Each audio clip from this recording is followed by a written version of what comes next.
Right now, as you listen to this, your mind is being hijacked. Every few seconds, your attention is being pulled in different directions. Your phone buzzes, your mind wanders, you think about what happened yesterday or worry about tomorrow. And while this is happening, while your focus is scattered like confetti in the wind, someone else is using their laser-focused attention to build the life you want. This isn't just about productivity. This isn't just about getting more done. This is about the fundamental law that governs all success, all achievement, all transformation. Where focus goes, power flows. And if you can't control your thoughts, if you can't direct your focus, then you can't control your life. The most successful people on the planet aren't just lucky. They aren't just talented. They have mastered the one skill that multiplies every other skill they possess. They have learned to control their thoughts and direct their focus like a laser beam. While everyone else's attention is scattered, theirs is concentrated. While everyone else is distracted, they are deliberate. And that makes all the difference. By the end of this, you will understand why your current level of focus is keeping you trapped. You will discover the science behind mental control and why your brain fights against you.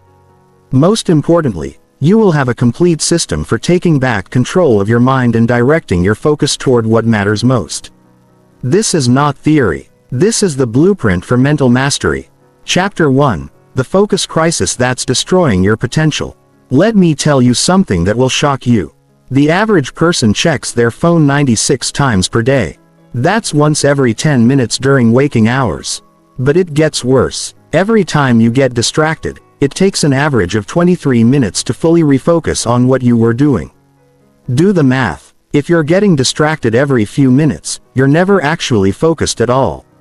You're living in a state of continuous partial attention and it's killing your potential. While you think you're multitasking, what you're really doing is task switching at light speed. And each switch costs you mental energy, clarity, and power. You're burning cognitive fuel without getting anywhere, like spinning your wheels in mud. But here's what's really happening. Every time your focus scatters, you're not just losing time, you're losing the compound effect of concentrated effort. Think about sunlight. Spread out, it warms you, but focused through a magnifying glass. It can start a fire. Your attention works the same way. Scattered, it accomplishes nothing. Focused, it becomes unstoppable. The people who are dominating in every field understand this. They know that in a world full of distractions, the ability to focus has become a superpower. While everyone else is checking notifications, scrolling feeds, and jumping from task to task, they are going deep. They are entering flow states that most people haven't experienced in years. And in those states, they are creating value, solving problems and building empires. You see this everywhere. The entrepreneur who built $1 million business didn't do it by checking email every 5 minutes. They did it by entering deep work sessions where they could think strategically, solve complex problems, and execute with precision. The athlete who dominates their sport didn't get there by having their mind on 10 different things. They trained their focus like a muscle until they could shut out everything except what mattered in that moment. But most people never learn this skill. They never train their focus. They let their attention be pulled in every direction by notifications, by social media, by the endless stream of information coming at them every day. They think they're staying connected, but what they're really doing is disconnecting from their own power, and the cost is enormous. When your focus is scattered, your energy is scattered. When your energy is scattered, your results are scattered. You end up working twice as hard for half the results because you never fully commit your mental resources to any one thing. You live in a state of mental mediocrity. Always busy but never truly productive. Always moving but never making real progress. This is why the gap between successful people and everyone else keeps growing. It's not just about talent or opportunity. It's about focus. The successful have learned to control their attention and everyone else is letting their attention be controlled by forces outside themselves. One group is driving, the other is being driven. One group is focused, the other is fragmented, and the results speak for themselves. Chapter 2. The Neuroscience of Mental Control and Why Your Brain Works Against You. Your brain wasn't designed for the modern world. It was designed for survival in an environment where paying attention to everything could mean the difference between life and death. Every sound could be a predator. Every movement could be a threat. So, your brain developed an attention system that's constantly scanning for new information, constantly ready to switch focus to whatever might be important. This served us well when we were living in small tribes and facing physical dangers. But in today's world, this ancient wiring is working against you. Your brain still treats every notification like a potential threat, every email like an emergency. Every social media update like vital information you can't afford to miss. It's trying to protect you, but it's actually sabotaging your success. Here's what happens in your brain when you try to focus. The prefrontal cortex, your brain's CEO, tries to maintain attention on your chosen task. But at the same time, other parts of your brain are constantly scanning for distractions. When something grabs your attention, it triggers a dopamine release. This feels good, so your brain wants more. Before you know it, you're caught in a dopamine-seeking loop, constantly craving the next hit of stimulation. This is why willpower alone isn't enough. You're not just fighting against distraction. You're fighting against millions of years of evolutionary programming. Your brain is literally wired to seek novelty, to pay attention to new things, to constantly switch focus. And in our modern environment, there's an endless supply of novelty available at the touch of a button. But here's the incredible thing about your brain. It's also incredibly adaptable. This is called neuroplasticity, and it means you can actually rewire your brain for better focus. Every time you choose to maintain attention instead of getting distracted, you strengthen the neural pathways associated with focus. Every time you resist the urge to check your phone, you're building mental muscle. Your brain physically changes based on how you use it. The problem is most people are training their brains in the wrong direction. Every time they give into distraction, they're strengthening the neural pathways that make them more distractible. They're literally making themselves worse at focusing. It's like going to the gym and doing exercises that make you weaker instead of stronger. Think about it this way. Your attention is controlled by neural networks in your brain. These networks get stronger with use and weaker with neglect. If you constantly switch between tasks, you strengthen the task-switching network and weaken the sustained attention network. If you constantly seek stimulation, you strengthen the novelty-seeking network and weaken the deep focus network. But the reverse is also true. When you practice sustained attention, when you resist distractions, when you deliberately focus on one thing for extended periods, you strengthen the neural networks that support deep focus. You literally rewire your brain for concentration. This isn't just theory. Brain scans show that people who practice meditation and other focus-boosting activities actually have thicker cortexes in the areas associated with attention and sensory processing. This means that your current level of focus isn't permanent. It's not a fixed trait. It's a skill that can be developed. But like any skill, it requires deliberate practice. You can't just decide to focus better. You have to train your brain systematically and consistently to strengthen the neural pathways that support sustained attention. The most successful people intuitively understand this. They don't rely on willpower to stay focused. They create systems and environments that make focus easier and distraction harder. They train their brains like athletes train their bodies with deliberate practice designed to build mental muscle. Chapter 3. The 4 Deadly Focus Killers That Keep You Mentally Weak. There are 4 invisible enemies destroying your mental power right now. These aren't obvious distractions like social media or notifications. These are deeper patterns that most people never recognize. Which is why they never escape them. If you don't identify and eliminate these focus killers, all the productivity techniques in the world won't save you. Focus killer number 1, the multitasking myth. You've been lied to. The idea that multitasking makes you more productive is one of the most damaging myths of the modern world. When you think you're multitasking, what you're actually doing is rapidly switching between tasks. And every switch has a cost. Researchers call this task switching penalty. And it's devastating. Every time you switch from one task to another, your brain needs time to reorient. It has to figure out where you left off, what you were thinking about, what your next move should be. This transition period can last anywhere from a few seconds to several minutes, depending on the complexity of the tasks, but it gets worse. The more complex the tasks, the higher the switching cost. If you're trying to write an important email while thinking about a presentation you have to give later while mentally planning your weekend, you're not doing three things at once. You're doing each thing poorly. Your email lacks clarity because your attention is divided. Your presentation suffers because you're not fully engaged with the material. And your weekend planning is superficial because you're not really thinking it through. High performers understand this. They don't multitask. They monotask with intensity. When they're working on something important, that's the only thing they're working on. They give it their full attention, their full mental resources, their complete focus. And because they're not diluting their attention across multiple tasks, they accomplish more in less time and with higher quality results. Focus killer number 2, decision fatigue drain. Every decision you make throughout the day depletes your mental energy. From what to wear to what to eat to which email to answer first, you're making hundreds of micro decisions that gradually wear down your cognitive resources. By the end of the day, you don't have the mental energy left for the important stuff. This is why successful people automate as many decisions as possible. They wear the same type of clothes every day. They eat the same breakfast. They follow routines that eliminate unnecessary decision-making.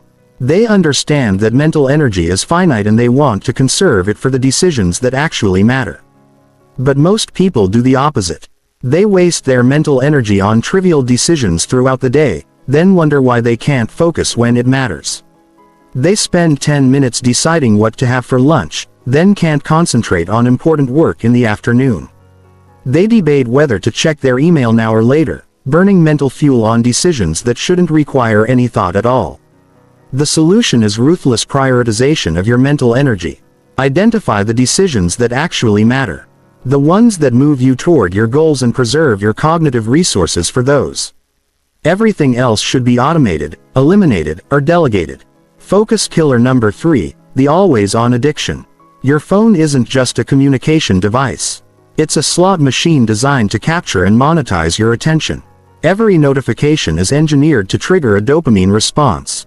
Every app is designed to keep you scrolling. Every platform is optimized to make you addicted. And it's working. The average person spends over 7 hours a day looking at screens.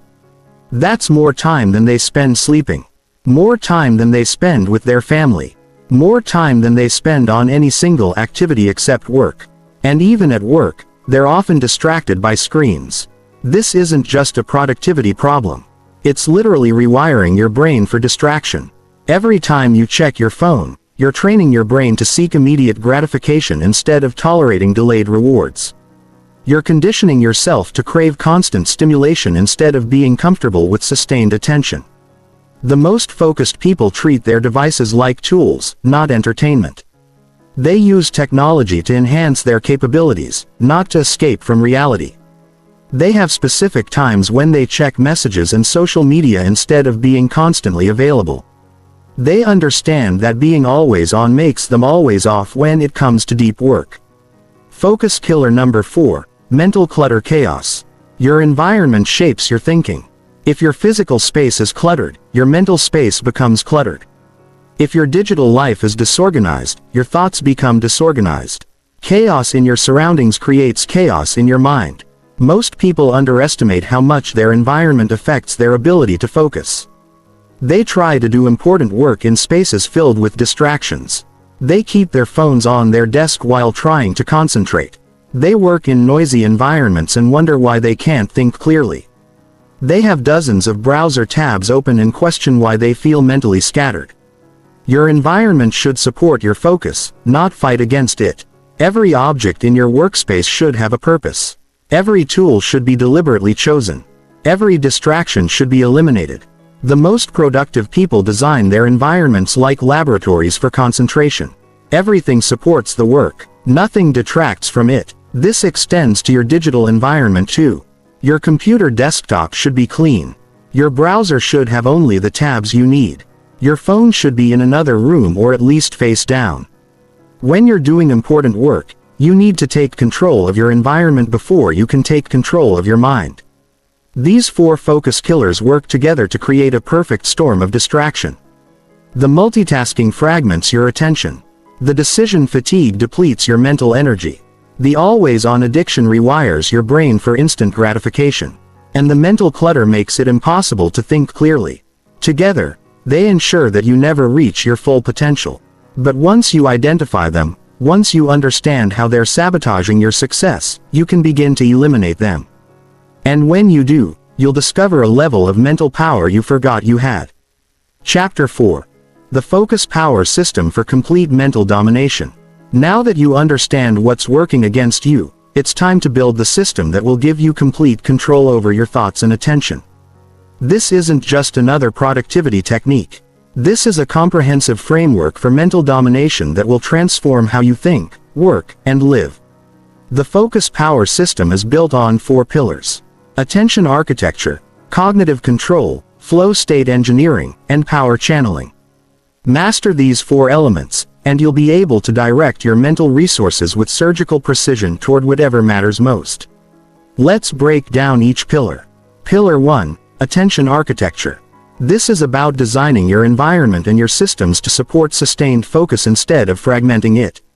Most people work against their own architecture. They create environments that make distraction easy and focus hard. Then they wonder why they can't concentrate.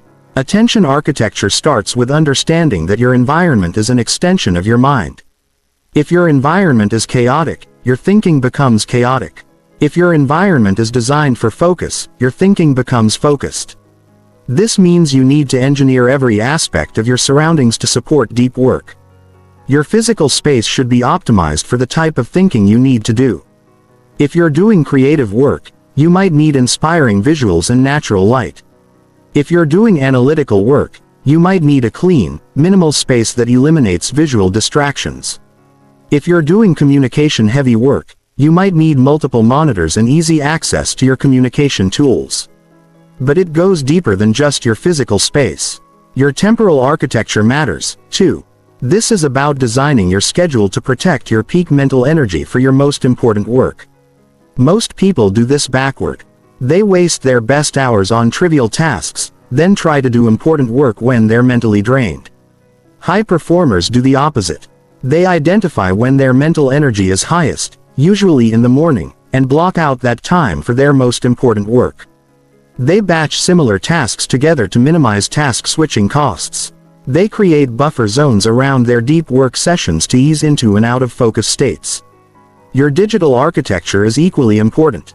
This means setting up your devices and applications to support focus instead of undermining it. Turn off non-essential notifications. Use apps that block distracting websites during work sessions. Set up your computer so that everything you need for deep work is easily accessible and everything that might distract you is hidden or eliminated. Pillar 2. Cognitive control. This is about training your mind like you would train your body. Just as you can build physical strength through deliberate exercise, you can build mental strength through deliberate practice. Cognitive control is the foundation of all mental performance. The key insight is that attention is like a muscle. The more you use it deliberately, the stronger it becomes. The more you let it wander, the weaker it gets. Most people never train their attention muscle, then wonder why they can't sustain focus when they need it. Cognitive control training starts with learning to notice when your attention has wandered. This sounds simple, but it's actually quite difficult. Most people are unconscious of their mental state. Their minds wander constantly and they don't even realize it's happening. The first step is developing metacognitive awareness, which is the ability to observe your own thinking. Once you can catch your mind wandering, you can begin to redirect it. This is where the real training happens. Every time you notice your attention has drifted and you deliberately bring it back to your chosen focus, you're doing a mental repetition. You're strengthening the neural pathways that support sustained attention. This is why meditation is so powerful for developing focus. It's not about relaxation or stress relief, although those are nice side effects. It's about training your mind to maintain attention on a chosen object. Whether that's your breath, a mantra, or a visual focus point. Every time your mind wanders and you bring it back, you're building cognitive control. But meditation isn't the only way to build cognitive control. Any activity that requires sustained attention will strengthen this mental muscle. Reading challenging books without distractions. working on complex problems without switching tasks, having deep conversations without checking your phone. These are all forms of attention training. Pillar 3. Flow state engineering. Flow is the state of complete absorption in an activity. It's when you're so focused that everything else disappears. Time seems to slow down or speed up. Self-consciousness fades away. You feel like you're operating at peak capacity, effortlessly handling challenges that would normally stretch your abilities. Flow isn't just a nice experience. It's a high-performance state where you accomplish more in a few hours than most people accomplish in days. When you're in flow, your cognitive resources are fully aligned with your task. There's no mental friction, no inner resistance, no competing thoughts. All of your mental power is channeled toward a single objective. The problem is that most people experience flow rarely and randomly. They wait for it to happen instead of deliberately creating the conditions that make it more likely. Flow state engineering is about understanding the specific conditions that trigger flow and systematically creating those conditions. Flow requires a balance between challenge and skill. If a task is too easy, you get bored. If it's too difficult, you get anxious. But when the challenge matches your skill level, when you're stretched but not overwhelmed, flow becomes possible. This means you need to continuously calibrate your challenges to match your growing abilities. Flow also requires clear goals and immediate feedback. You need to know exactly what you're trying to accomplish, and you need to be able to tell in real time whether you're succeeding. Vague goals and delayed feedback kill flow. Specific objectives and immediate feedback enhance it. Perhaps most importantly, flow requires the elimination of distractions. You can't enter a flow state if part of your mind is thinking about something else. This is where your attention architecture and cognitive control training pay off. The better you are at eliminating external distractions and controlling internal distractions, the more easily you can access flow states. Pillar 4. Power channeling. This is about directing your focused attention toward the activities that create the greatest impact.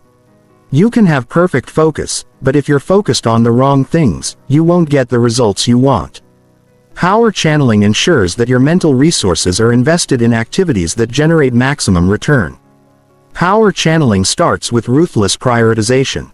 You need to identify the few activities that create disproportionate results and focus almost exclusively on those. This is the 80/20 principle applied to attention management.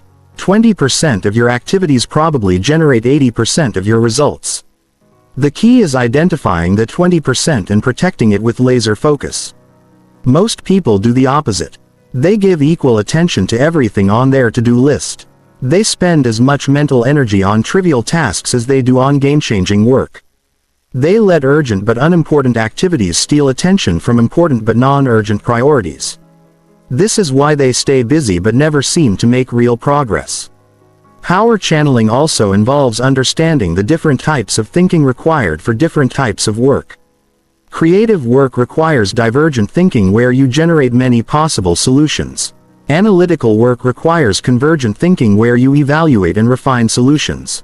Strategic work requires systems thinking where you consider relationships and long-term consequences. Each type of thinking requires different mental conditions. Creative thinking often benefits from relaxed focus and varied inputs. Analytical thinking requires intense focus and elimination of distractions. Strategic thinking needs perspective and time to process complex information. Understanding these differences allows you to match your mental state to your task requirements. The ultimate goal of power channeling is to create compound returns from your focused attention. When you consistently direct high-quality focus toward high-impact activities, the results multiply over time. Skills build on skills. Insights lead to breakthroughs. Small improvements compound into massive advantages. This is how focused individuals eventually leave unfocused competitors far behind. Chapter 5. Building your mental fortress against distraction. Your mind is under constant siege. Every moment of every day, forces are trying to capture your attention and redirect it toward their own interests. Social media companies want your attention so they can sell it to advertisers. News organizations want your attention so they can generate clicks and revenue.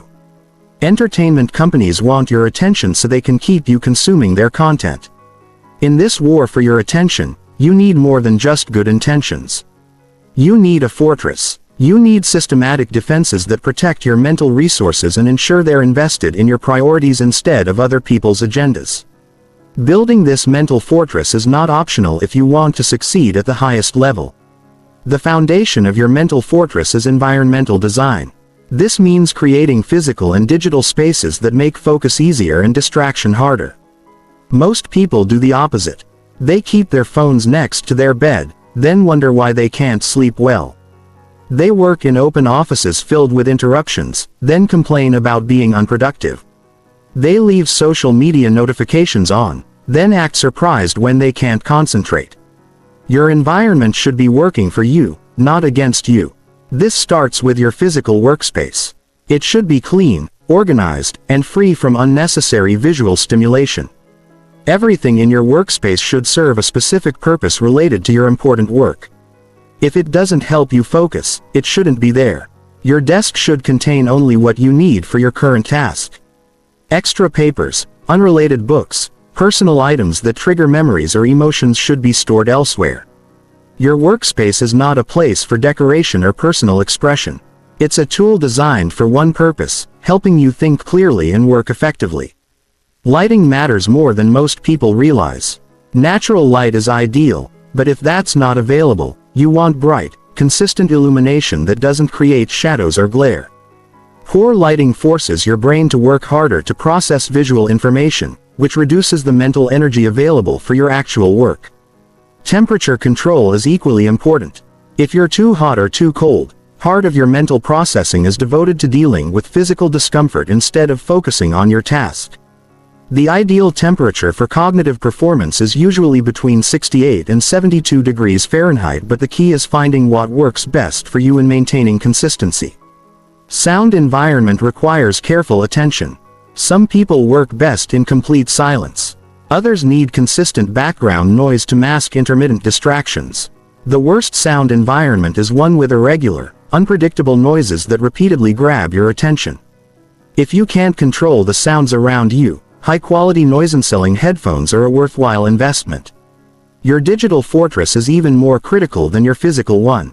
This is because digital distractions are designed to be addictive. They're created by teams of psychologists and data scientists whose job is to capture and monetize your attention.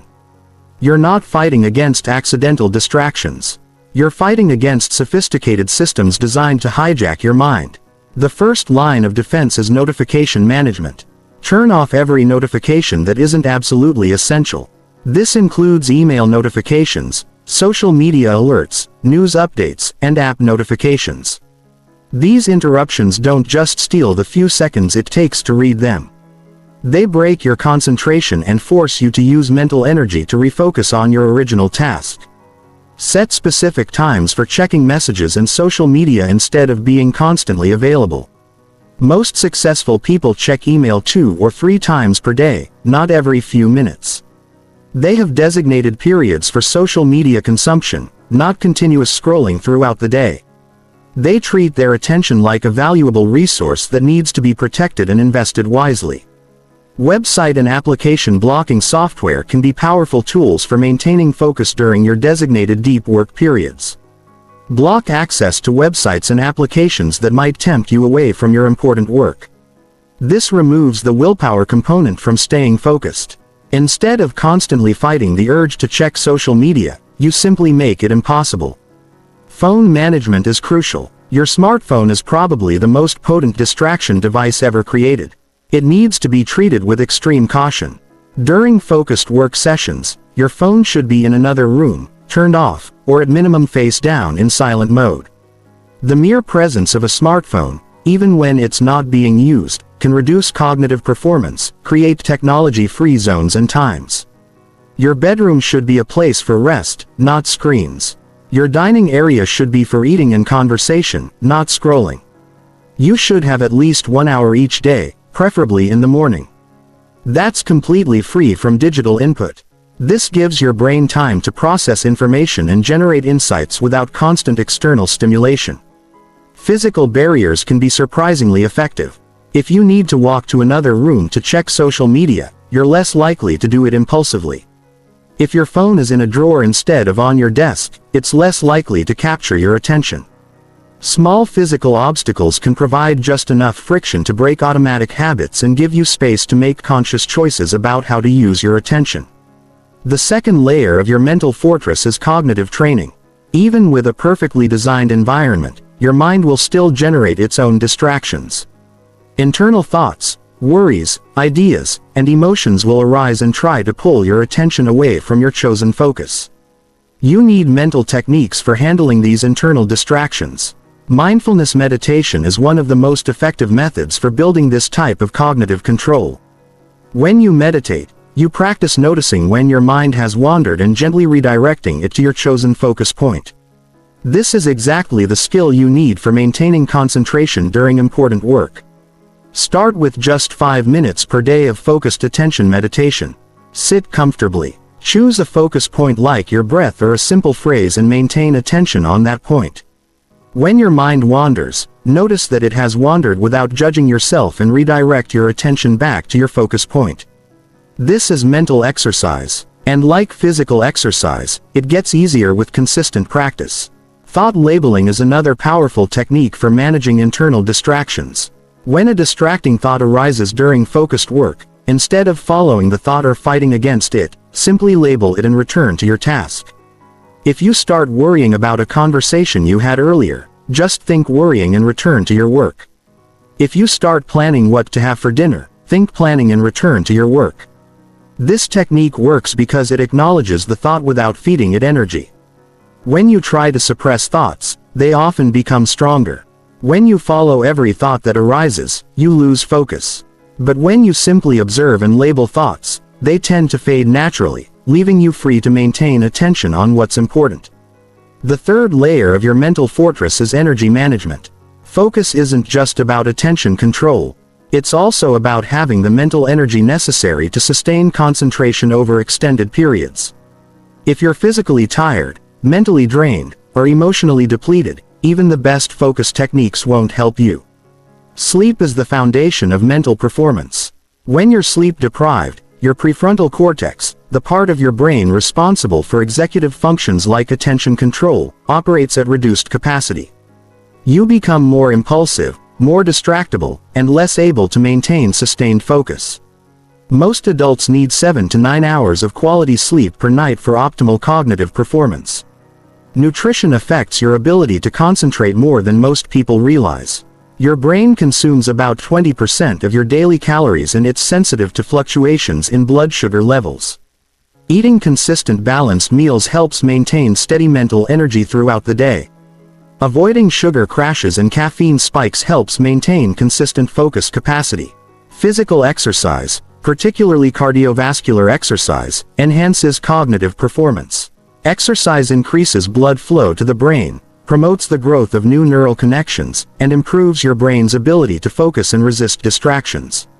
Even a short walk can help clear your mind and restore your ability to concentrate.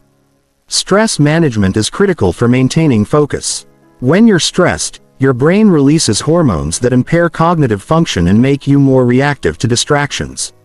Chronic stress literally shrinks the prefrontal cortex, the area responsible for executive control. Regular stress reduction practices like deep breathing, meditation or physical exercise help maintain the brain chemistry necessary for sustained focus. Building your mental fortress takes time and deliberate effort, but the investment pays enormous dividends when you have systematic defenses against distraction. When your environment supports focus instead of undermining it, when your mind is trained to maintain attention on what matters most, you gain access to a level of mental performance that most people never experience. You become capable of sustained, high-quality thought that generates insights, solutions, and results that seem impossible to those operating from a scattered, reactive mental state. Chapter 6. The Compound Effect of Concentrated Thought. Here's what separates the truly successful from everyone else. It's not just that they can focus for a few minutes or even a few hours. It's that they understand the compound effect of concentrated thought. Every hour of deep focused work doesn't just produce results for that hour. It builds cognitive momentum that makes the next hour even more productive. Think about it like compound interest in investing. When you invest money, you don't just earn returns on your original investment. You earn returns on your returns. Your money grows exponentially over time because each gain becomes the foundation for future gains. Focused thinking works exactly the same way. When you spend an hour in deep concentration, you're not just completing tasks. You're strengthening your focus muscle. You're building neural pathways that make future concentration easier. You're developing insights that inform future work. You're creating cognitive momentum that carries forward into everything else you do. But most people never experience this compound effect because they never sustain focus long enough to generate momentum. They work in 15-minute fragments interrupted by distractions. They switch between tasks so frequently that they never build depth in any area. They mistake activity for productivity and wonder why their results don't improve over time. The compound effect of concentrated thought explains why some people seem to accomplish impossible amounts of high-quality work. They're not just working more hours.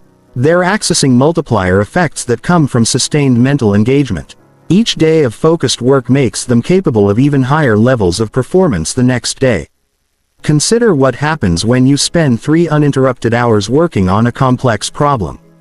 The first 30 minutes might feel difficult as your mind settles into the work.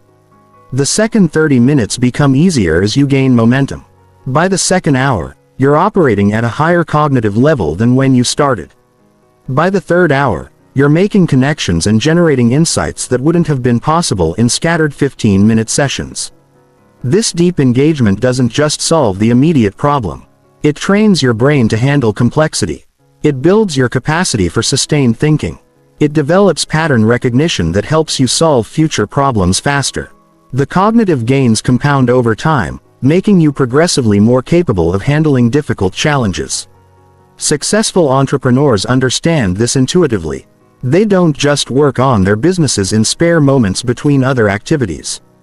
They block out substantial periods for strategic thinking, for deep problem solving, for creative innovation.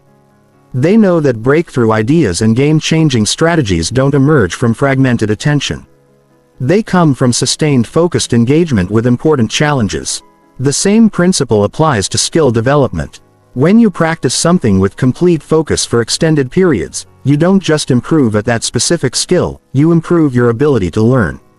You develop more sophisticated mental models. You build cognitive flexibility that transfers to other areas. Every hour of focused practice makes future learning more efficient. This is why the gap between focused and unfocused people keeps growing over time. The focused individuals are building compound cognitive returns. They're getting better at focusing, which allows them to focus longer, which generates even better results, which motivates them to focus more. It's a positive feedback loop that creates exponential improvement over time. Meanwhile, unfocused people are caught in a negative feedback loop. Their scattered attention produces mediocre results which frustrates them and makes focus feel even more difficult. They develop habits of distraction that make sustained attention nearly impossible. Instead of compound returns, they experience compound losses in cognitive capacity. Chapter 7. Advanced Flow State Protocols for Peak Mental Performance. Flow state isn't just a nice feeling. It's the highest level of human performance where your cognitive abilities operate at maximum capacity. In flow, you can accomplish more in 2 hours than most people accomplish in 2 days. But accessing flow isn't random. It follows specific principles that you can learn and apply systematically. The first requirement for flow is complete presence. You cannot enter a flow state while part of your mind is elsewhere. This means eliminating not just external distractions but internal ones as well. No part of your consciousness can be occupied with worries about the future, regrets about the past, or concerns about anything other than the immediate task. This level of presence requires preparation before you begin any important work session. Spend 5 minutes clearing your mental space. Acknowledge any concerns or distractions. Write them down if necessary and consciously set them aside. Tell your mind that this is protected time devoted entirely to the task at hand. This mental preparation dramatically increases your chances of entering flow. The second requirement is the challenge-skill balance. Flow occurs when the difficulty of your task perfectly matches your current abilities. If the task is too easy, you become bored. If it's too difficult, you become anxious. But when the challenge stretches your abilities without overwhelming them, flow becomes possible. This means you need to continuously calibrate your challenges as your skills improve. What put you in flow last month might be too easy today. You need to progressively increase difficulty to maintain that sweet spot where you're stretched but not stressed, challenged but not overwhelmed. Most people never find this balance because they either choose tasks that are too comfortable or too overwhelming. They stay in their comfort zone working on things they've already mastered and wonder why they feel bored and unmotivated. Or they bite off more than they can chew, feel overwhelmed and abandon the work entirely. Flow requires finding the narrow band between these extremes. The third requirement is immediate feedback. You need to know in real time whether you're succeeding or failing, whether you're on track or off course. Delayed feedback breaks flow because part of your mind becomes occupied with uncertainty about your performance. This means structuring your work to provide continuous feedback loops. If you're writing, you can see immediately whether your words are expressing your ideas clearly. If you're solving problems, you can test solutions quickly to see if they work. If you're learning new skills, you can practice in ways that reveal mistakes immediately so you can correct them. Many people sabotage their flow potential by working on projects with vague goals and delayed feedback. They spend weeks on initiatives without knowing whether they're making progress. This uncertainty creates anxiety and prevents the total engagement necessary for flow states. The fourth requirement is intrinsic motivation. Flow is impossible when you're working solely for external rewards or to avoid punishments. You need to find genuine interest and satisfaction in the work itself. This doesn't mean every task needs to be your passion, but you need to connect with some aspect of the work that engages your natural curiosity or desire for mastery. This is why it's crucial to understand what type of challenges naturally energize you. Some people are motivated by creative problems that require innovative solutions. Others are energized by analytical challenges that require systematic thinking. Still others are motivated by social challenges that require understanding and influencing people. Understanding your natural motivational patterns helps you structure work in ways that support flow. Advanced flow practitioners don't wait for motivation to strike. They engineer it by connecting their daily tasks to larger purposes that matter to them. They find ways to make routine work more challenging and interesting. They create games and competitions with themselves to maintain engagement with necessary but potentially boring tasks. The fifth requirement is clear goals with well-defined success criteria.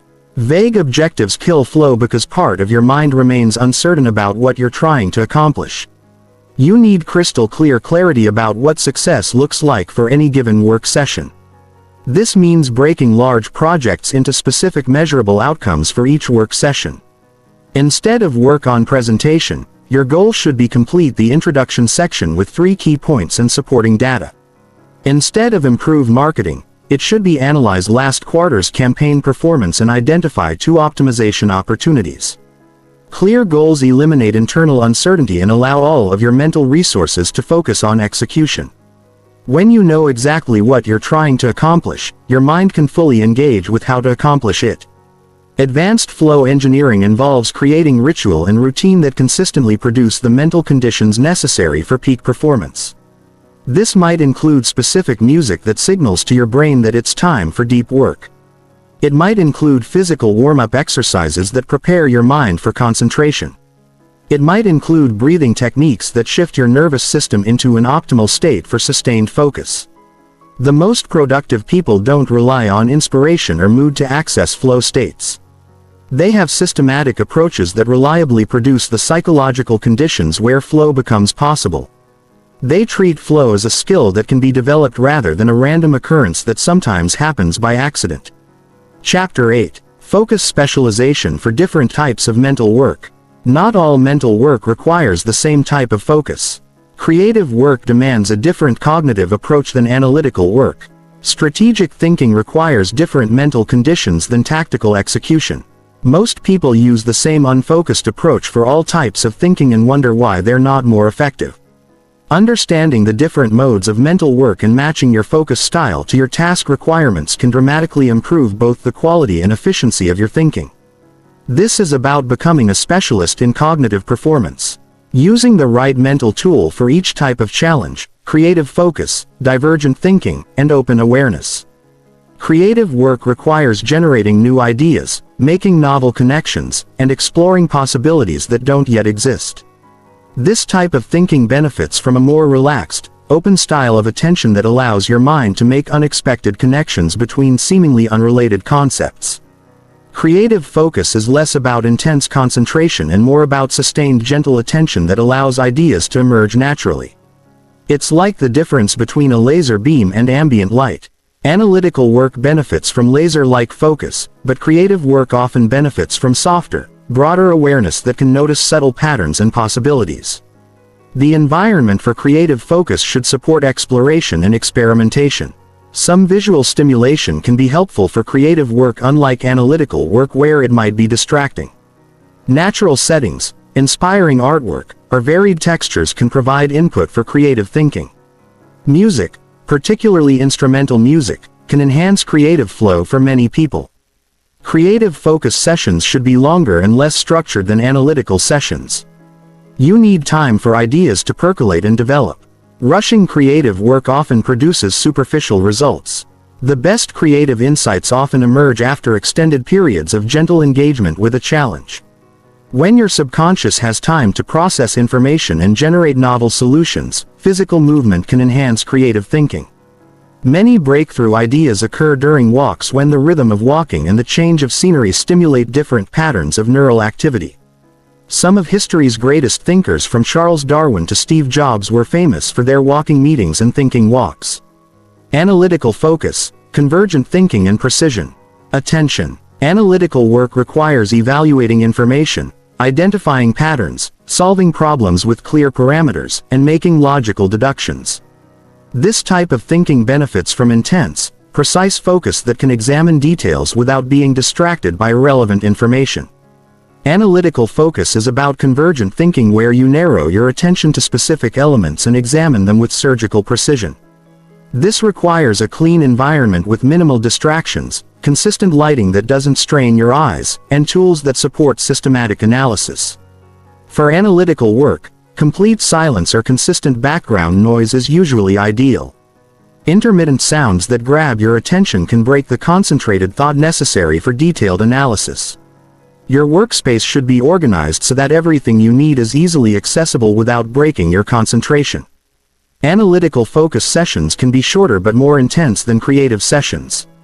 Your mind can only sustain high-precision attention for limited periods before mental fatigue sets in. Working in focused sprints with brief recovery periods often produces better analytical results than trying to maintain peak concentration for hours. Tools and systems become more important for analytical work than for creative work. Spreadsheets, databases, analytical frameworks, and systematic methodologies help structure your thinking and prevent you from overlooking important details.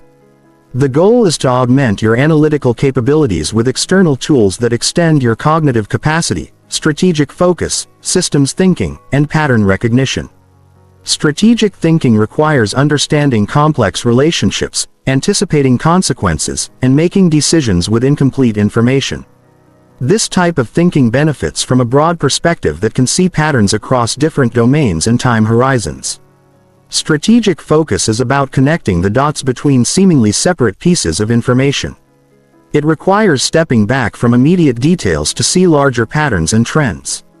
This often requires alternating between focused analysis of specific elements and broad reflection on how those elements fit together. The environment for strategic thinking should support reflection and contemplation. This might mean working in a different location than your usual workspace. Perhaps somewhere that provides a broader perspective literally as well as figuratively.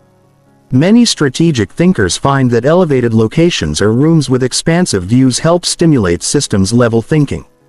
Strategic focus sessions need flexibility in timing and structure. Important insights about complex systems often emerge during quiet moments when you're not actively trying to solve problems. This is why many executives schedule thinking time without specific agendas, allowing their minds to process and integrate information from various sources. Walking meetings and informal discussions can be particularly valuable for strategic thinking. The relaxed pace and physical movement can stimulate insights that don't emerge during more structured analytical sessions. Some of the most important strategic decisions are made during conversations that don't feel like formal work sessions. Execution focus, single-point concentration and systematic implementation. Execution work requires translating plans into action, maintaining consistency over time and paying attention to details that ensure quality results.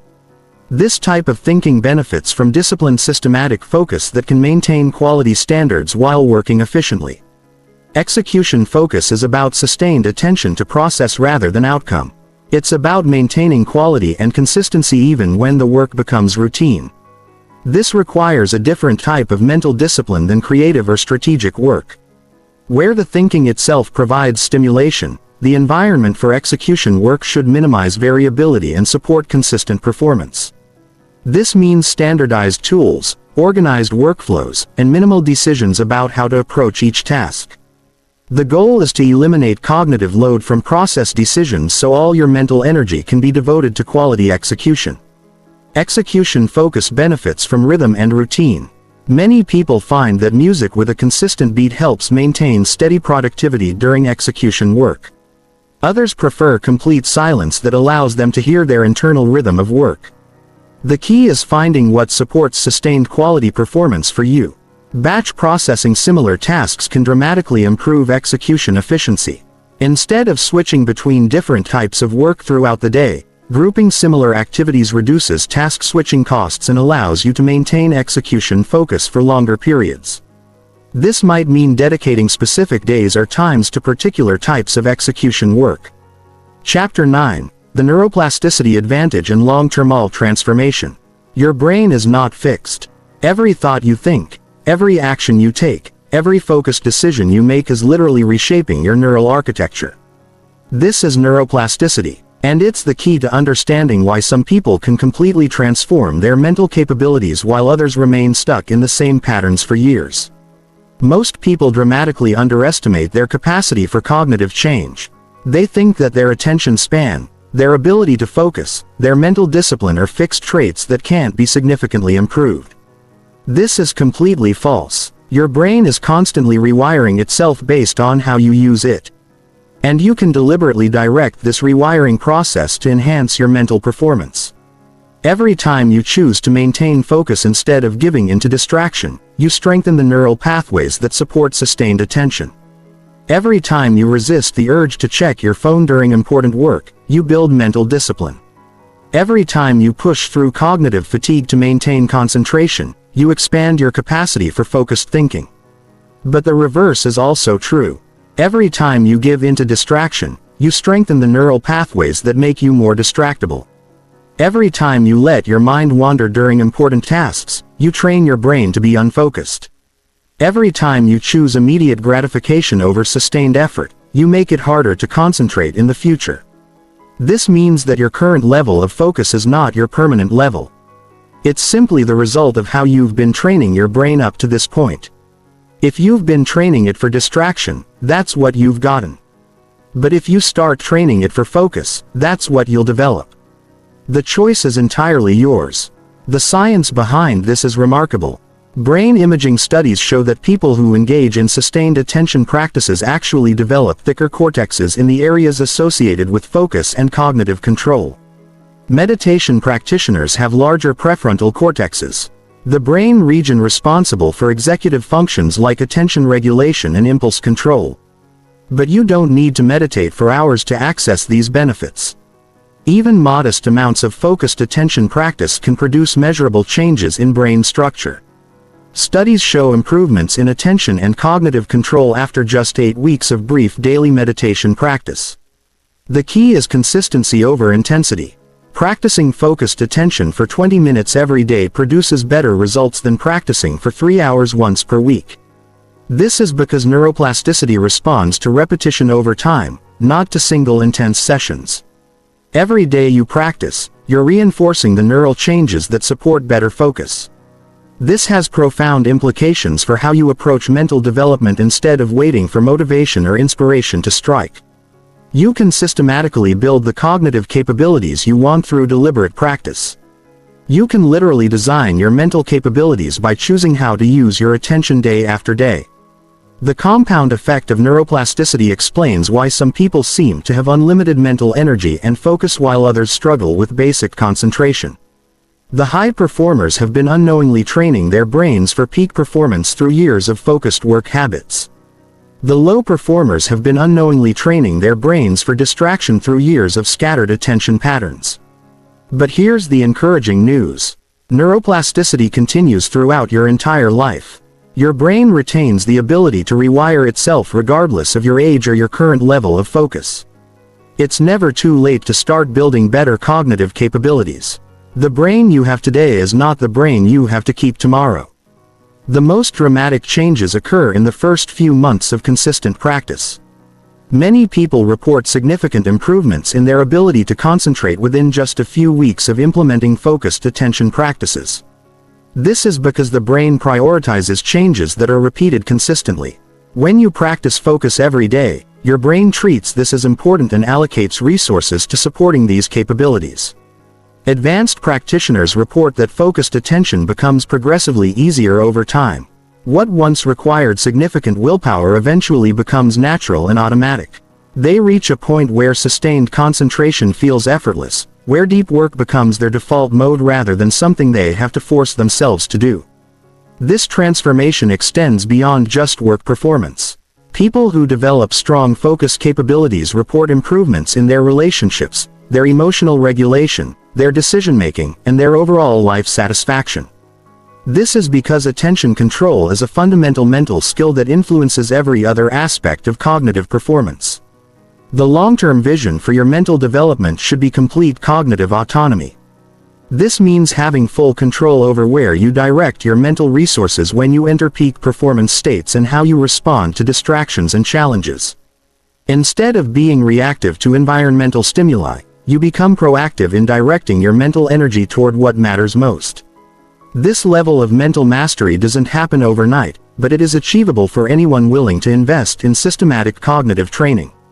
The brain changes you need are well within the normal range of human neuroplasticity. You don't need special genetics or exceptional talent. You just need consistency, patience, and a systematic approach to mental development. Chapter 10. Sustaining peak focus under pressure and adversity. The true test of your mental control isn't when everything is perfect. It's when everything is falling apart. Anyone can focus in ideal conditions with no distractions and unlimited time. But can you maintain clarity of thought when you're under deadline pressure? Can you think strategically when you're stressed? Can you make good decisions when everything seems to be going wrong? This is where most people's focus falls apart. They develop decent concentration skills during calm periods. But the moment pressure increases or adversity strikes, their mental discipline collapses. They revert to reactive thinking, scattered attention, and poor decision-making exactly when they need focus the most. Elite performers are different. They've learned to maintain focus, not despite pressure and adversity, but because of it. They understand that challenging situations require even better mental control, not worse. They've developed systems for sustaining peak cognitive performance when the stakes are highest and the conditions are most difficult. The first principle of pressure focus is understanding that stress is not the enemy of peak performance. It's the fuel. Optimal performance occurs at moderate levels of arousal and challenge. No stress means no urgency, no energy, no peak performance. Too much stress overwhelms your cognitive systems and impairs thinking. But the right amount of stress enhances focus, increases energy, and sharpens decision-making. The key is learning to use stress as a performance enhancer rather than letting it become a performance inhibitor. This starts with reframing your relationship with pressure situations. Instead of seeing them as threats to be avoided, see them as opportunities to demonstrate your capabilities. Instead of hoping for easy conditions, embrace challenging conditions as chances to excel. This reframe changes your physiology. When you perceive stress as enhancing rather than threatening, your body produces a different hormonal response. Instead of the cortisol and adrenaline that impair cognitive function, you produce hormones that enhance focus and decision. The same situation can either help or hurt your performance depending on how you interpret it. The second principle is preparation over reaction. Most people wait until they're under pressure to figure out how to handle it. By then, it's too late. Their cognitive resources are already compromised by stress, and they don't have the mental clarity to implement new strategies. Elite performers prepare for pressure situations during calm periods. They practice their focus techniques when they don't need them. So these techniques are automatic when they do need them. They rehearse how they'll respond to various challenging scenarios. So they have tested protocols to follow when real challenges arise. This includes physical preparation. Your body's response to stress significantly affects your cognitive performance.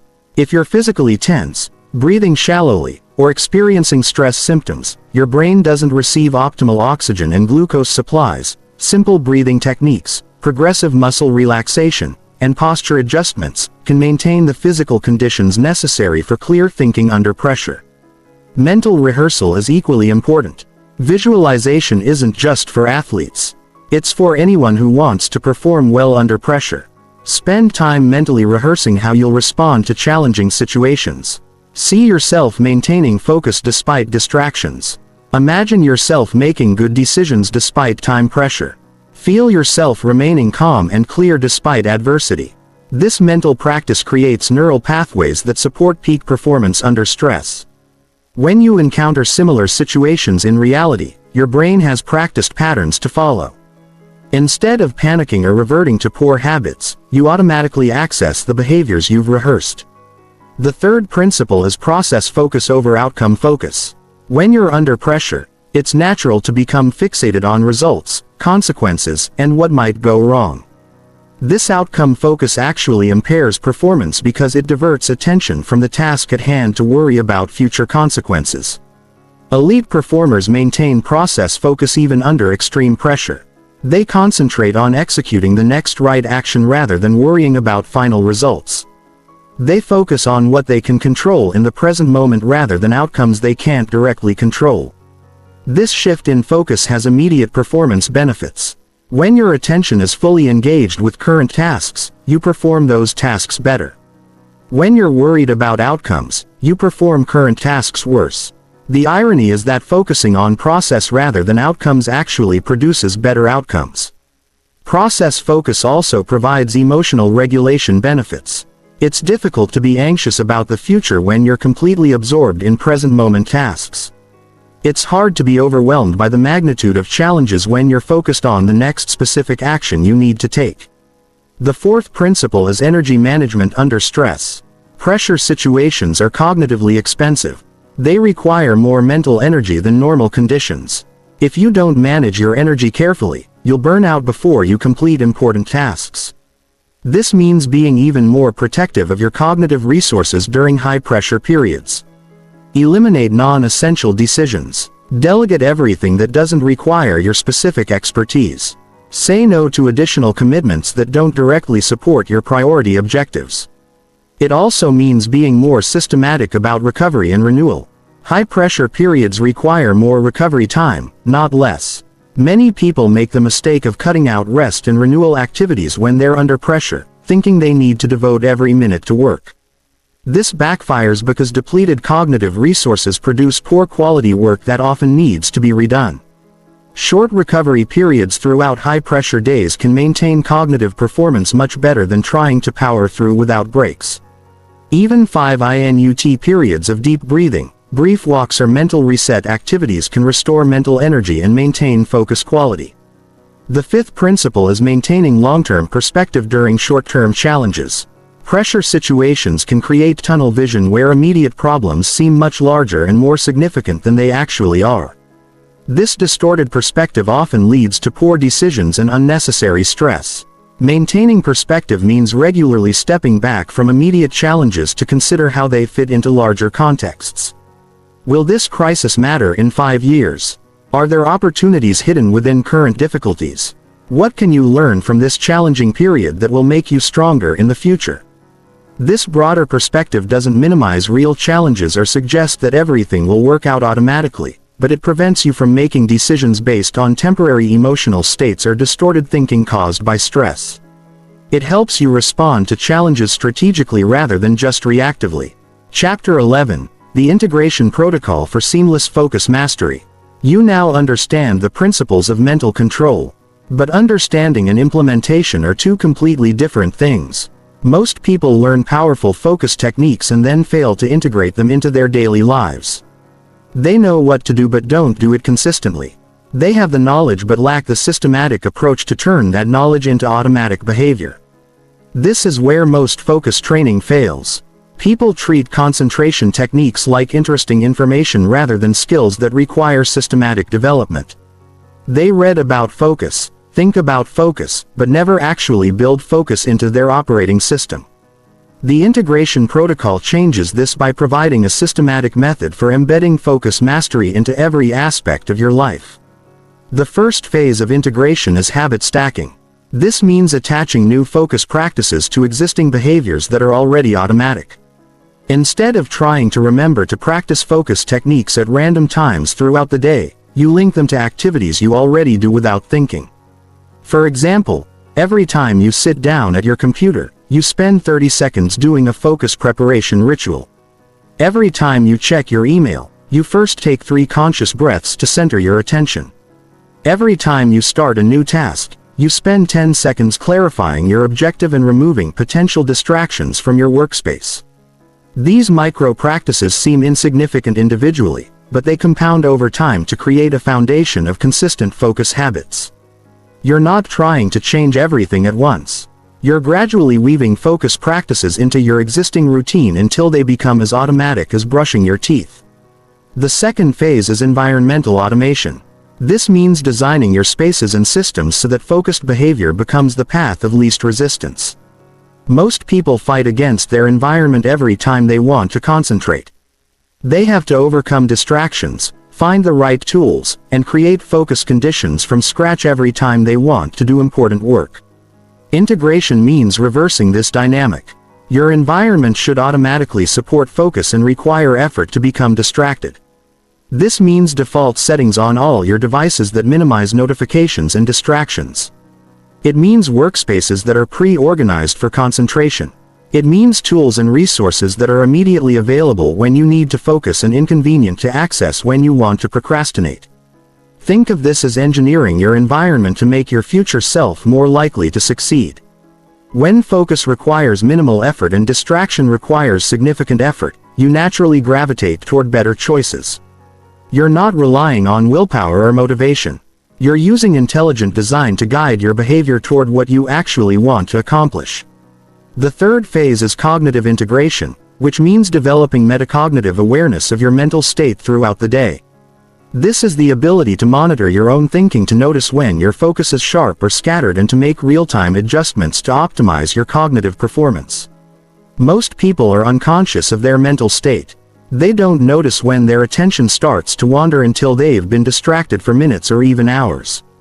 They don't recognize the early signs of cognitive fatigue until their thinking has already become sluggish and ineffective. They work against their natural mental rhythms instead of leveraging them. Cognitive integration means developing the awareness to recognize different mental states and the skill to shift between them deliberately. You learn to notice when you're in a state that's perfect for creative work versus analytical work versus strategic thinking. You develop the ability to recognize when you need a break before your performance deteriorates. You become skilled at entering flow states on demand rather than waiting for them to happen randomly. This requires developing what psychologists call metacognitive awareness, which is essentially the ability to observe your own thinking processes. You can practice this throughout the day by periodically asking yourself questions like, how clear is my thinking right now? What is my current level of focus? What type of mental work would be most appropriate for my current state? The fourth phase is social integration, which means aligning your relationships and commitments with your focus priorities. Other people can either support or sabotage your mental development, often without realizing it. Friends who constantly interrupt you during work hours. Family members who don't respect your focus time. Colleagues who expect immediate responses to non-urgent communications. Social integration means having conversations about your focus priorities and establishing boundaries that protect your cognitive resources. This isn't about being antisocial or unavailable. It's about being strategic about when and how you engage with others so you can be fully present when you choose to be social and fully focused when you choose to work. This might mean establishing specific hours when you're available for non-urgent communications and other hours when you're not. It might mean explaining to people why you don't respond to messages immediately and when they can expect responses. It might mean creating physical or temporal boundaries around your most important work. The goal is to eliminate the constant background anxiety that comes from feeling like you should always be available to everyone. When you have clear boundaries and systems for managing social interactions, you can focus completely during work time and connect completely during social time. The fifth phase is temporal integration, which means designing your schedule to support sustained focus rather than fragmented attention. Most people's schedules are focus killers. They switch between different types of work every hour, interrupt deep work with meetings, and fragment their attention across multiple priorities throughout the day. Temporal integration means batching similar activities, protecting blocks of time for deep work, and creating daily and weekly rhythms that support sustained cognitive performance. This might mean dedicating entire mornings to creative work, afternoons to communication and meetings, and evenings to planning and reflection. It also means understanding your personal cognitive rhythms and aligning your most important work with your peak mental energy periods. Some people think most clearly first thing in the morning. Others hit their cognitive peak in the late morning or early afternoon. Still others do their best thinking in the evening. The key is identifying your patterns and protecting those high-energy periods for your most important work. Temporal integration also involves creating recovery rhythms that prevent cognitive burnout. This means short breaks throughout focused work sessions, longer recovery periods between intense work days, and regular periods of complete mental rest where you don't engage in any cognitively demanding activities. The integration protocol isn't something you implement all at once. It's a systematic process of gradually embedding focus mastery into every aspect of your life until concentrated attention becomes your default mode rather than something you have to consciously activate. When this integration is complete, peak mental performance becomes effortless and automatic rather than something you have to force. Chapter 12. The Psychology of Sustained Mental Excellence. The difference between people who achieve temporary focus improvements and those who sustain peak mental performance for decades comes down to psychology, not technique. Most focus training fails because it ignores the psychological foundations that make sustained excellence possible. You can learn the best concentration techniques in the world, but if you don't address the deeper psychological patterns that drive behavior, you'll eventually revert to old habits. Sustained mental excellence requires understanding and working with your psychological drives rather than against them. This means identifying what truly motivates you to maintain focus, what unconsciously sabotages your concentration efforts, and what psychological conditions support long-term commitment to mental development. The first psychological foundation is intrinsic motivation alignment. Most people try to improve their focus for external reasons.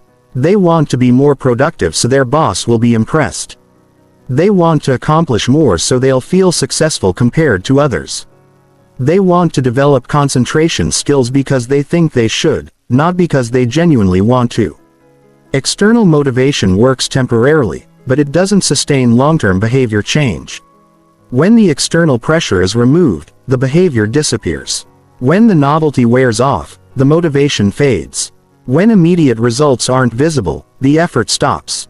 Intrinsic motivation is different. It comes from genuine interest, personal satisfaction, and internal drive for mastery. When you're intrinsically motivated to develop focus, you practice concentration techniques because you find the process inherently rewarding.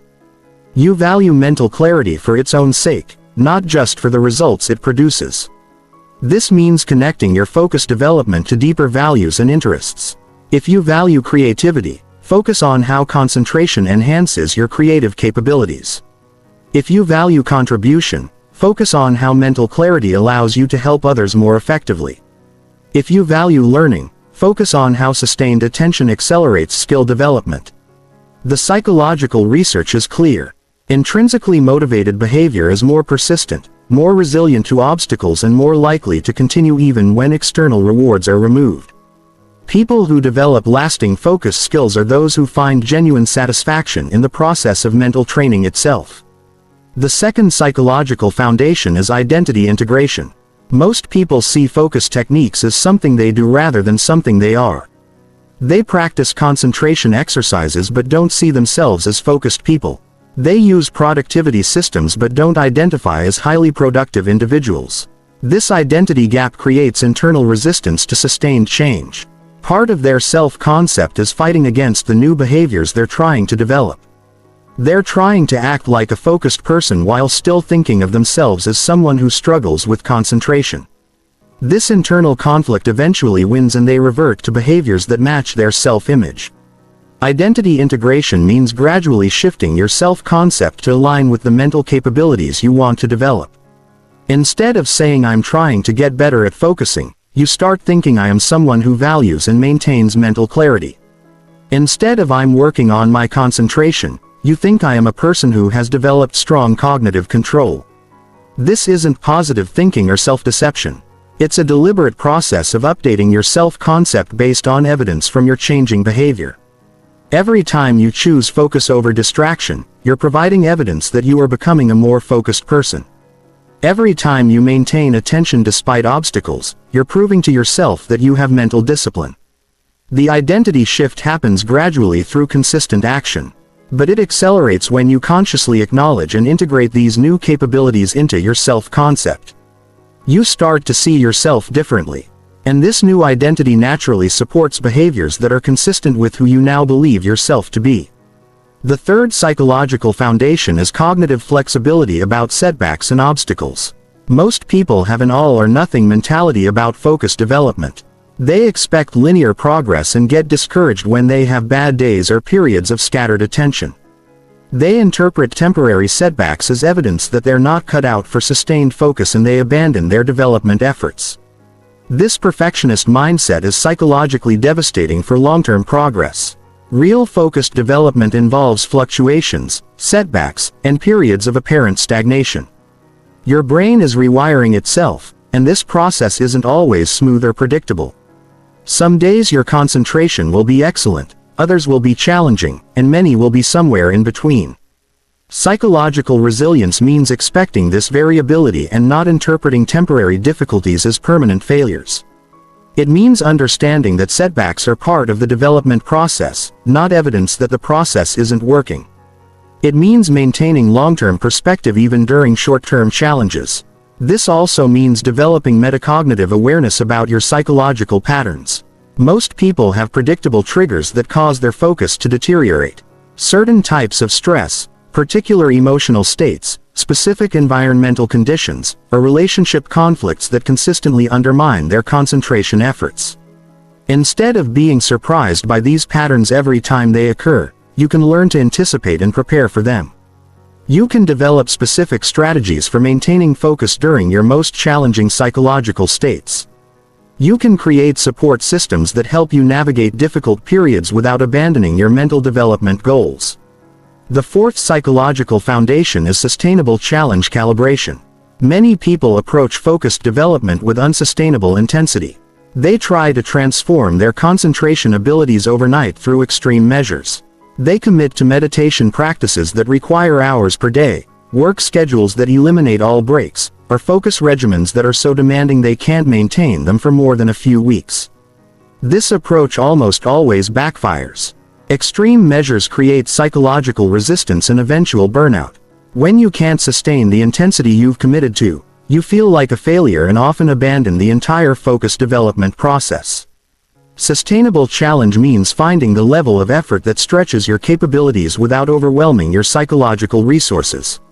This is usually less intense than what motivation gurus recommend, but it's infinitely more effective because you can maintain it consistently over time. The goal is gradual, continuous improvement rather than dramatic transformation. Small improvements compounded over months and years produce much better results than intense efforts that burn out after a few weeks. This requires patience and long-term thinking, but it leads to genuine lasting change in your mental capabilities. The fifth psychological foundation is purpose connection. Focused development can feel abstract and disconnected from what you really care about. When concentration techniques feel like another item on your to-do list rather than a means to accomplish what matters most to you, maintaining motivation becomes difficult. Purpose connection means clearly linking your focus development to outcomes and experiences that you genuinely value. How will better concentration help you be a better parent, partner, or friend? How will sustained attention enhance your ability to contribute to causes you care about? How will mental clarity help you create the kind of life you actually want to live? These connections need to be specific and personal, not generic or borrowed from other people's values. The purpose that motivates sustained effort is the purpose that comes from your own deep reflection about what you want your life to be about. When focused development is connected to genuine purpose, the daily discipline required becomes meaningful rather than burdensome. You're not practicing concentration techniques because you should.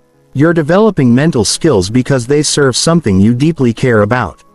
Chapter 13. Advanced Concentration Techniques for Elite Mental Performance. Now that you understand the foundations and psychology of focus mastery, it's time for the advanced techniques that separate elite mental performers from everyone else. These are not beginner practices. They require a foundation of basic concentration skills and the psychological commitment to push beyond comfortable limits. But when mastered, they provide access to levels of mental performance that most people never experience. The first advanced technique is micro-recovery attention cycling. Most people think of focus as something you turn on and try to maintain for as long as possible. But elite performers understand that attention is more like a muscle that benefits from strategic rest periods even during focused work sessions. Micro-recovery cycling involves deliberately pulsing your attention intensity throughout work sessions. Instead of trying to maintain peak concentration for hours, you alternate between periods of maximum focus and brief moments of controlled mental relaxation. This might mean 90 seconds of intense concentration followed by 10 seconds of soft focus repeated throughout your work session. The recovery periods aren't breaks from work. There are moments where you maintain awareness of your task while allowing your concentration mechanisms to briefly recharge. You might take a conscious breath, briefly shift your visual focus, or momentarily relax your mental effort while staying engaged with your work. This technique requires precise timing and awareness. You need to catch the early signs of attention fatigue before your focus deteriorates significantly. Most people wait until their concentration has already declined before taking breaks. Micro-recovery cycling means refreshing your attention before it needs refreshing. Elite performers report that this approach allows them to maintain high-quality focus for much longer periods than continuous concentration attempts. The brief recovery periods prevent the cognitive fatigue that usually forces longer breaks and keeps attention quality consistently high. The second advanced technique is attention anchoring under distraction. Basic focus training happens in controlled environments with minimal distractions.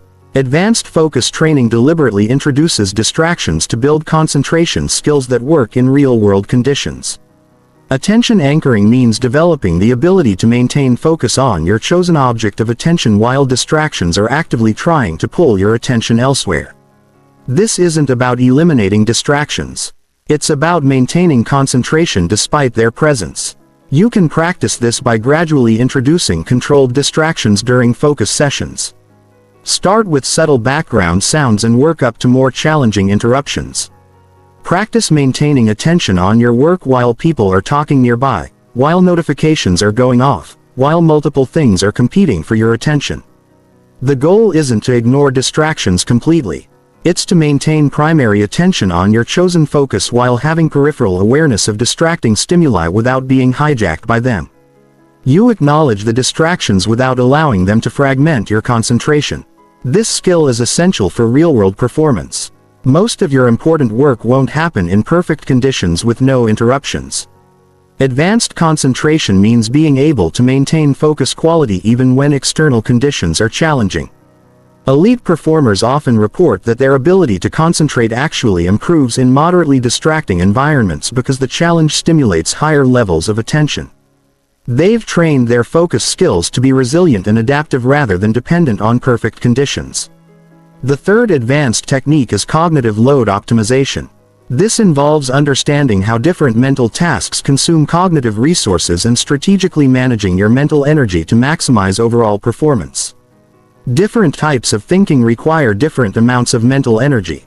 Creative brainstorming is cognitively expensive but doesn't require sustained concentration. Analytical problem solving requires intense focus but uses different cognitive resources than creative work. Communication and social interaction consume mental energy but in different ways than solitary analytical tasks. Cognitive load optimization means sequencing your daily activities to make optimal use of your available mental energy. This might mean doing your most cognitively demanding work when your mental energy is highest, batching similar types of tasks to minimize cognitive switching costs, and alternating between high-energy and lower-energy activities to maintain consistent performance throughout the day. It also means understanding how different environmental factors affect your cognitive load. Some sounds reduce your available mental energy for complex tasks. Certain visual environments require more cognitive processing power. Temperature, lighting, and air quality all affect how much mental energy you have available for focused work. Advanced practitioners become extremely sensitive to these factors and make real-time adjustments to optimize their cognitive performance. They might change locations when they need different types of thinking. They might adjust their environment when they notice their mental energy declining. They might switch tasks when they recognize that their current cognitive state isn't optimal for their intended work. The fourth advanced technique is flow state stacking. Instead of experiencing flow as isolated peak performance episodes, advanced practitioners learn to link multiple flow states together to create extended periods of exceptional mental performance.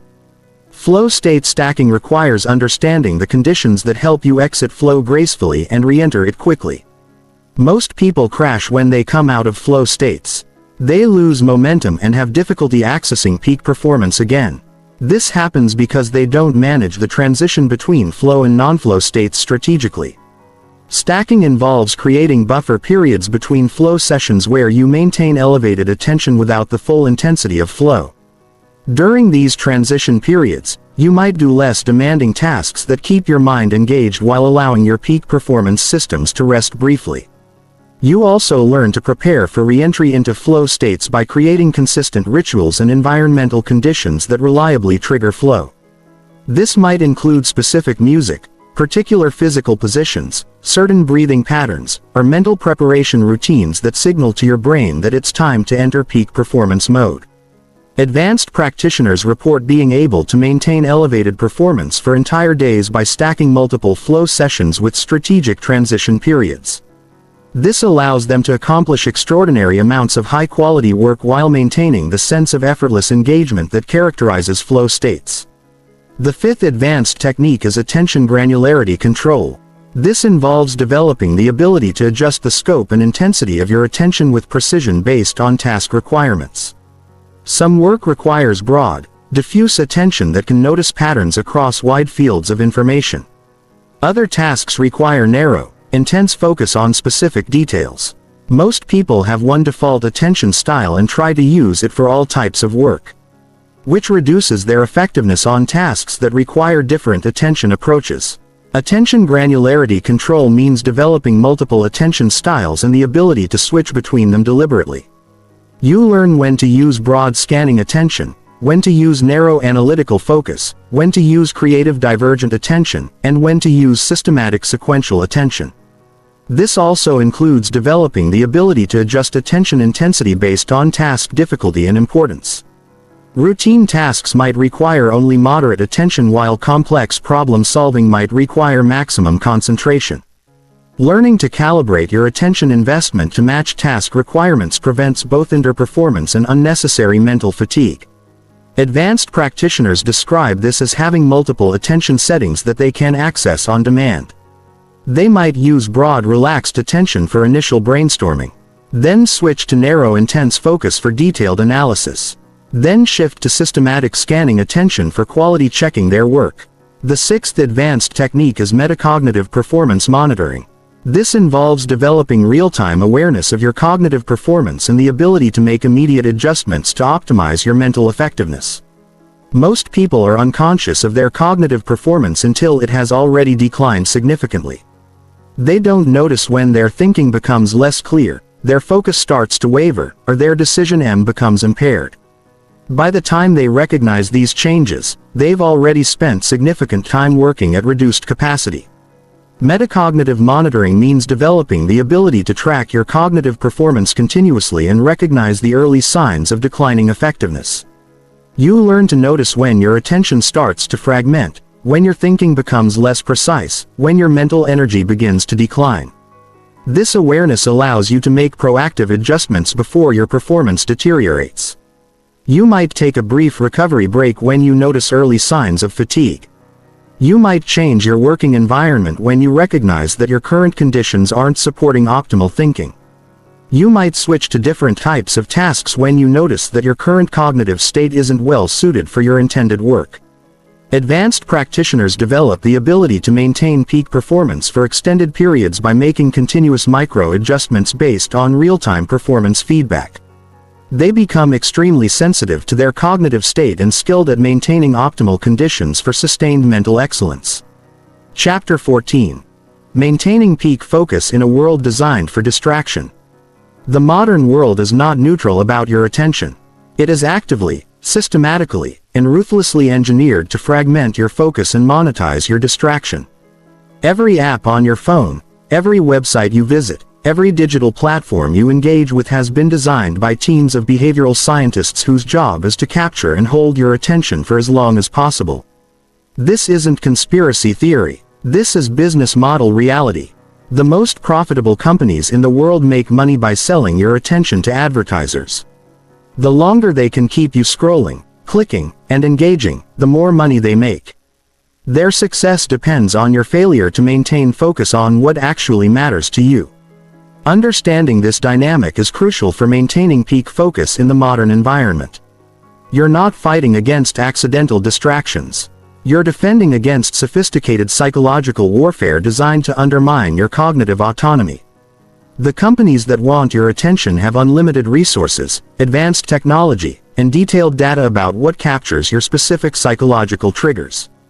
But you have advantages they don't expect. You have awareness of their tactics. You have the ability to make conscious choices about how you use technology. You have strategies for protecting and directing your attention toward what serves your genuine interests rather than their profit motives. The first defense strategy is attention sovereignty. This means taking complete ownership of how you allocate your cognitive resources instead of letting external forces make these decisions for you. Most people use technology reactively, responding to notifications, alerts, and prompts without conscious choice about whether these interruptions serve their priorities. Attention sovereignty means becoming proactive about technology use. You decide when to check messages rather than checking them whenever notifications appear. You choose when to consume information rather than being fed content based on algorithmic recommendations. You control when to be available for communication rather than being constantly accessible to everyone. This requires changing your relationship with technology from reactive to intentional. Instead of allowing devices and applications to interrupt you whenever they want something, you interact with them on your terms. When it serves your priorities for specific purposes that advance your goals. Practical attention sovereignty means turning off all non-essential notifications, batching similar digital activities into specific time blocks, and creating substantial periods each day when you're completely disconnected from digital input. It means treating your devices as tools that serve your purposes rather than entertainment systems that consume your time. The second defense strategy is environmental architecture. This means designing your physical and digital environments to support focus rather than undermine it. Most people live and work in environments that make distraction easy and concentration difficult.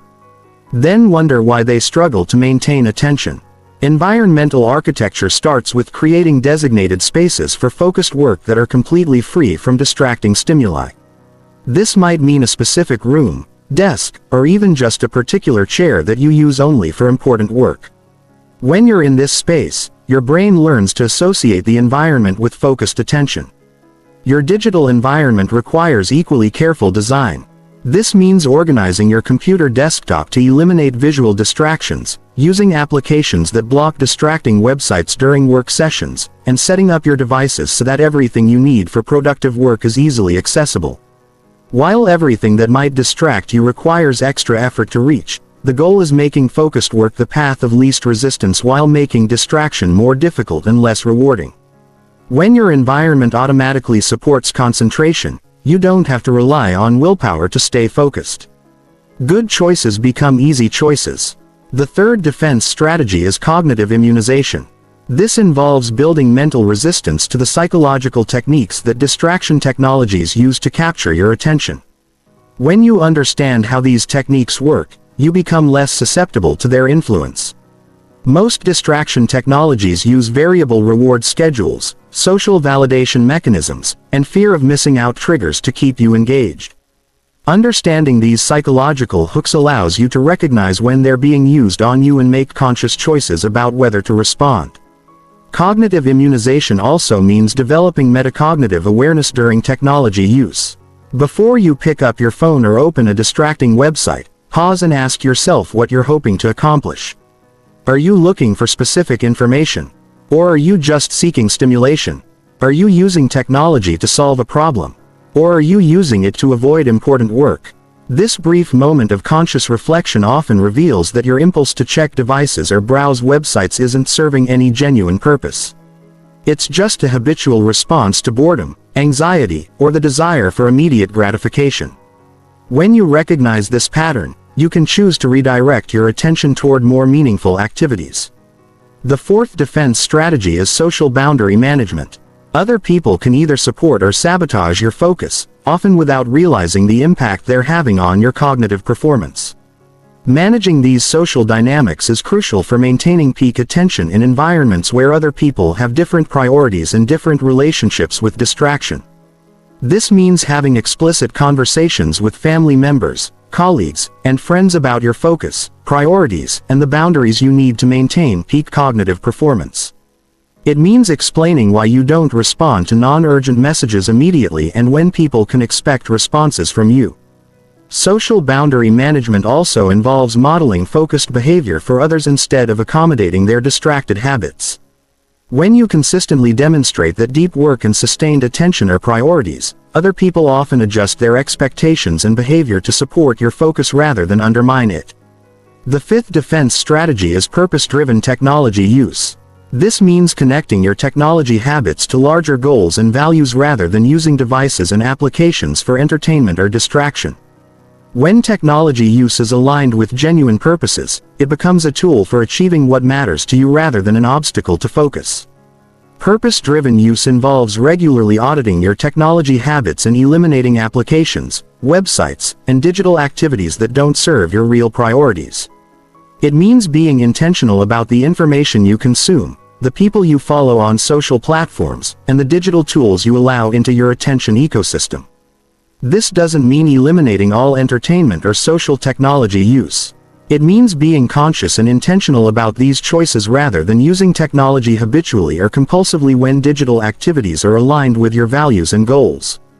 They support your overall life satisfaction rather than undermining your ability to focus on what matters most.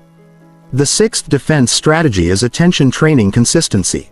Your focus skills will atrophy if you don't maintain them. Just as physical fitness requires ongoing exercise, cognitive fitness requires regular practice. This is especially important in environments designed to weaken your concentration abilities. Consistent attention training means maintaining daily practices that strengthen your focus muscles regardless of external conditions. This might include meditation, reading challenging books without distractions, engaging in complex problem-solving activities, or any other practices that require sustained concentration. The key is consistency rather than intensity. Brief daily practice is more effective than sporadic longer sessions. Your brain responds better to regular training than to occasional intensive efforts. Even 10 minutes per day of deliberate attention practice can maintain and gradually improve your focus capabilities. Regular attention training also helps you notice when your focus skills are declining due to environmental pressures or increased stress. When you have a consistent practice, you have a baseline for recognizing changes in your cognitive performance and making adjustments before significant deterioration occurs. Maintaining peak focus in the modern world requires understanding that you're swimming against a cultural current that favors distraction, immediate gratification, and scattered attention. But when you develop the strategies and skills for protecting your cognitive resources, you gain access to levels of mental performance that become increasingly rare and therefore increasingly valuable. Chapter 15. Your complete mental transformation blueprint. Everything you've learned up to this point leads to this moment. You now understand the science of attention, the psychology of focus, the techniques for concentration, and the strategies for maintaining mental clarity in a distractible world. But understanding and implementation are different things. Knowledge without action changes nothing. This chapter is your blueprint for turning everything you've learned into lasting transformation. The transformation process happens in 3 phases: foundation building, skill development, and mastery integration. Each phase builds on the previous one, and rushing through any phase undermines the entire process.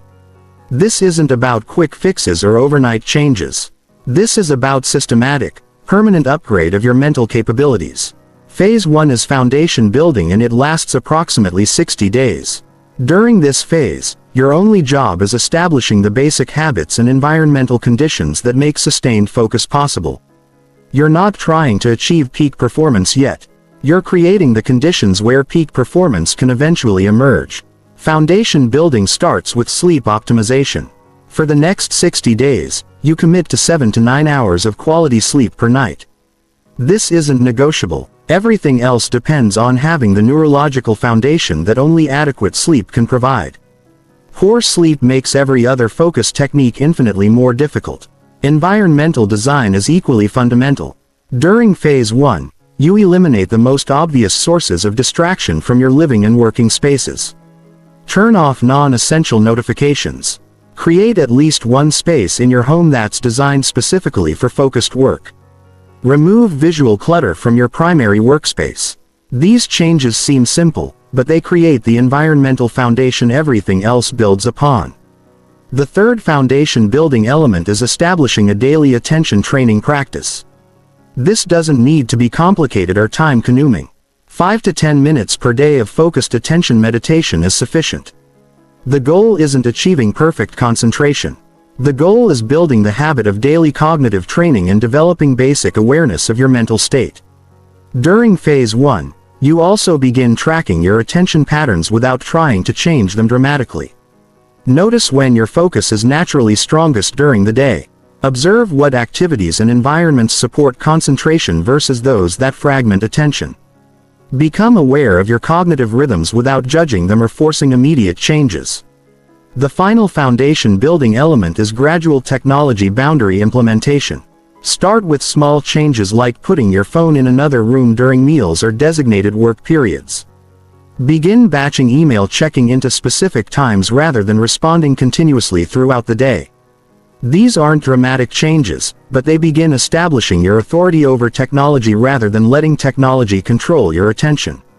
Foundation building might seem too gradual or insufficient for people who want rapid transformation, but this phase creates the psychological and environmental conditions that make advanced focus techniques possible. Without this foundation, advanced practices either fail completely or produce temporary results that don't last. Phase 2 is skill development, and it lasts approximately 90 days. During this phase, you systematically develop the specific cognitive abilities that enable sustained peak performance. This is where you learn to enter flow states reliably, maintain concentration under pressure, and direct your attention with precision toward what matters most. Skill development begins with implementing the focus power system you learned about earlier. You start using attention architecture principles to optimize your environment for different types of mental work. You begin practicing cognitive control techniques that allow you to redirect your attention when it wanders. You experiment with flow state engineering to identify the conditions that reliably produce peak performance for you. During this phase, you also begin specializing your focus techniques for different types of work. You develop different attention approaches for creative tasks versus analytical work versus strategic thinking. You learn to calibrate your attention intensity based on task requirements rather than using the same unfocused approach for everything. Advanced distraction resistance techniques are introduced during phase 2. You practice maintaining concentration while gradually increasing the level of environmental distractions.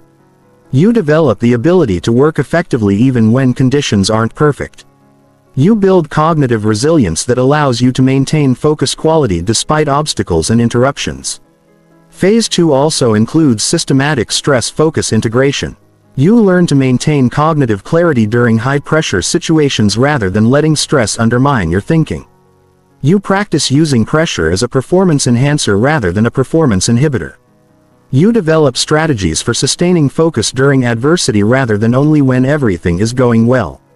The advanced concentration techniques from Chapter 13 are gradually introduced during Phase 2. You begin experimenting with micro-recovery attention cycling, attention anchoring under distraction, and flow state stacking.